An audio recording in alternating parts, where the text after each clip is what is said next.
बिस्मिल्लाहिर्रहमानिर्रहीम, अस्सलाम वालेकुम। मैं हूं बिलाल अहमद। उम्मीद है आप सब खैरियत से होंगे। कल रात एक अहम बैठक हुई है गवर्नर सिंध कामरान टसूरी के हमरा MQM की क़यादत की और सर जोड़ कर बैठे हैं। इत्तलात मुख्तलिफ़ किस्म की आ रही हैं, मुख्तलिफ़ तरीके से उसको प्रेजेंट किया है मुख्तलिफ़ मीडिया हाउसेस ने, बाज़ यूट्यूबर्स ने। कुछ ने कहा कि बानी MQM को इजाज़त देने के ऑप्शन के तौर पर भी डिस्कशन वहाँ पर की गई। एक टेलीविज़न चैनल ने यह दावा किया कि राब्ता कमेटी के जो अरकान थे वो पूरे नहीं थे। इसका मतलब है कि इख्तलाफात हैं और इख्तलाफात की वजह से राब्ता कमेटी के जो अरकान हैं उन्होंने इसमें शिरकत नहीं की। फिर मुख्तलिफ और भी तजादात से भरपूर किस्म की खबरें आईं। MQM पाकिस्तान ने यह मुनासिब समझा कि आज सुबह एक एलामिया जारी किया जाए और जिसमें सारी सूरत हाल को वाज़े कर दिया जाए। इस इजलास से पहले क्या हुआ वो सबसे अहम है और वहाँ पर उस इजलास में गवर्नर सिंध भी थे, MQM पाकिस्तान की क़यादत भी थी और डॉक्टर फ़ारूक सत्तार भी थे और मैं भी वहाँ मौजूद था। तो क्या देखा है और इसमें कितनी सदाकत है कि यह हंगामी इजलास था या पहले तयशुदा था और इसमें कौन क्यों नहीं आया, ये बहुत ही इंपॉर्टेंट किस्म का व्लॉग है। इसको अगर आप पूरा सुनेंगे तो आगे की जो सिचुएशन है और या फिर गवर्नर हाउस में रात भर जो बैठक रही है, ये अहम फैसले हुए हैं, उससे आपको बाखूबी तौर पे आसानी होगी समझने में कि क्या क्या रहा है शहरी सिंध के हवाले से। दो तीन चीज़ें हैं बड़ी इंपॉर्टेंट, उसको मैं इसलिए बयान कर रहा हूँ ताकि बहुत ज़रूरी है इस हवाले से आगाह करना कि ये जो इजलास हुआ है क्यों रखा गया, कैसे हुआ, इत्तफाकी था या नहीं था। हुआ ये कि गवर्नर सिंध है कामरान टसूरी साहब आजकल बहुत एक्टिव हैं, तो उन्होंने एक तकरीब रखी थी। डॉक्टर प्रोफेसर अहमद रफ़ीक अकरम साहब जो रूहानी शख्सियत हैं, बहुत खूबसूरत किस्म का प्रोग्राम था आर्ट्स काउंसिल में और 7:30 बजे इसका इनकाद रखा गया था और ये तकरीबन 8:30 बजे तकरीबन वहाँ शुरू हुआ। मैं भी वहाँ मौजूद था 7:30 बजे से। पहले वसीम अख्तर साहब आए हैं, फिर वो अपनी नशिस्त पर बैठ गए, उनके बराबर में खालिद मकबूल सिद्दीकी साहब आए, फिर उसके बाद राब्ता कमेटी MNAs MPAs आए और उसी के दौरान जिस रास्ते से वसीम अख्तर और खालिद मकबूल सिद्दीकी आए उसी रास्ते से ज़ाहिर है कि डॉक्टर फ़ारूक सत्तार भी आए, उनके साथ मौजूद थे। लेकिन मैंने वो गर्मजोशी नहीं देखी, मुलाकात या बगलगीर होना या गले लगा लेना या हाथ मिलाना, इस तरह की एक्टिविटी MQM की जो राब्ता कमेटी थी या इवन के खालिद मकबूल सिद्दीकी साहब जब चल कर आए तो डॉक्टर फ़ारूक सत्तार वहाँ बैठे हुए थे और खालिद मकबूल सिद्दीकी साहब थोड़ा सा घूम कर गए, शायद उन्होंने आते सार देख लिया हो, ये गुमान किया जा सकता है। तो इसलिए डॉक्टर फ़ारूक सत्तार जब जहाँ जैसे आए वो वहाँ पर बैठ गए। फिर तकरीब का आगाज़ हुआ। इस तकरीब में ज़ाहिर है कि 2-2.5 घंटे की तकरीब रही और प्रोफेसर साहब की जो गुफ्तगू सहर बंधा हुआ था वहाँ पर और बहुत खूबसूरत किस्म का ये इवेंट था। कामरान टसूरी साहब ने 1-2 बातें की और फिर मैं एडमिनिस्ट्रेटर कराची की बात बताऊंगा, फिर बताऊंगा कि ये इजलास क्यों हुआ। कामरान टसूरी साहब ने अपने ख़िताब में कुछ बातें बहुत ऐसी की हैं जिसको बयान करना चाहिए। उन्होंने कहा, एक तो जो प्रोफेसर साहब थे ये ज़ाहिर है कि हमारे जो मुख्तदर हल्के हैं, जो इस्टेब्लिशमेंट है, फ़ौज के जो इदारे हैं, उसमें इनका बहुत असर और रसूख है। और बाजवा साहब के बारे में कहा जाता है कि बाजवा साहब इनको बिल्कुल हाथ थाम कर इनको अपनी तकारीब में लेके जाते थे और बहुत करीबी समझे जाते हैं और कहा जाता है कि जो फ़ौज के जर्नल्स हैं उसमें इनका असर रसूख बहुत ज़्यादा है रूहानी तौर के ऊपर। तो कामरान टसूरी साहब ने प्रोफेसर साहब को, अहमद रफ़ीक अकरम साहब को मुखातिब करते हुए कहा कि आपके ज़ाहिर है कि नाम नहीं लिया उन्होंने, मैंने वजाहत की उसकी, आपके बहुत सारे हलकों में ताल्लुकात हैं, तो आप उन तक ये 2 मैसेज पहुँचाएँ हमारे कराची के।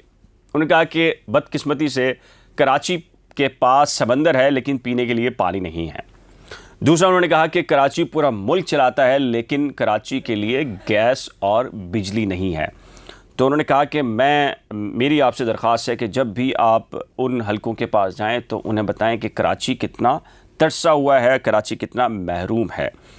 इसके बाद जो एडमिनिस्ट्रेटर कराची थे वो ज़ाहिर है कि एक गुमान किया जा सकता है उन्होंने गवर्नर सिंध से पहले ये डिस्कस कर लिया होगा।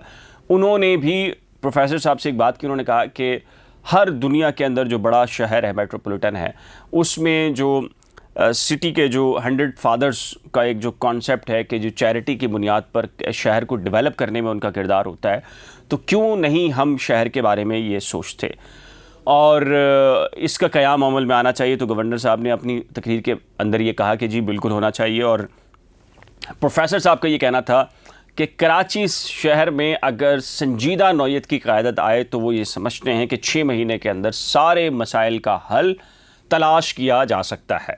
ये तो थी तकरीब। अब जाहिर है कि इसमें जो राब्ता कमेटी के मेंबर्स थे वो पहले और दूसरी रॉ के ऊपर बैठे हुए थे। हम कुछ VIPs कार्ड ज़रूर थे, लेकिन मैं ज़्यादातर पॉलिटिशियन से किनारा कशी बेहतर रहती है थोड़ा सा, तो हम उसके बिल्कुल पीछे बैठे हुए थे और डॉक्टर फ़ारूक सत्तार जो है वो बिल्कुल हमारे नीचे की रॉ पे बैठे हुए थे।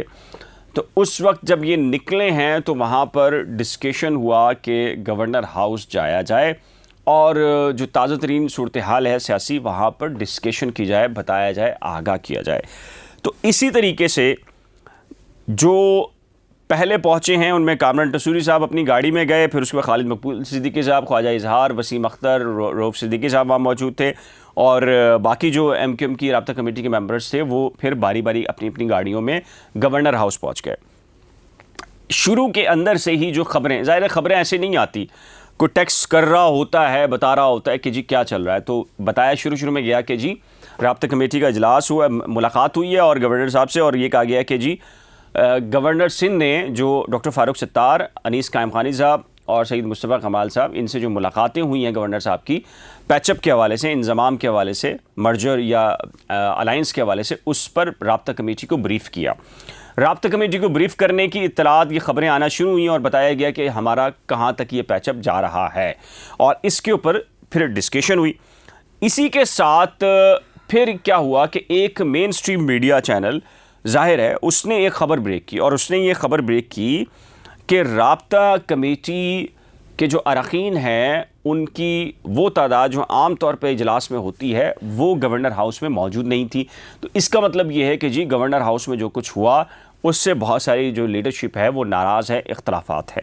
उस पर फिर MQM पाकिस्तान ने आज सुबह ही एक अलामिया जारी किया, बहुत ही सुनने वाला है, समझने वाला है वो, और उसको आप गौर कीजिएगा, बहुत ही इंपॉर्टेंट किस्म का अलामिया। फिर इसके बाद बात करेंगे कि असल इशू क्या है।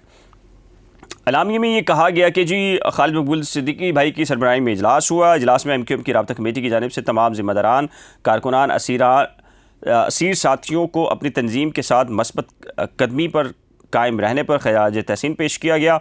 अच्छा, इसमें जो इम्पोर्टेंट बात बता देता हूँ जी, लापता अफराद की बाजियाबी पर भी तशवीश का इजहार किया गया और बाजियाबी के लिए दुआएँ की गईं और गवर्नर सिंध की शहरी सिंध के लिए तमाम काविशों को सराहा गया।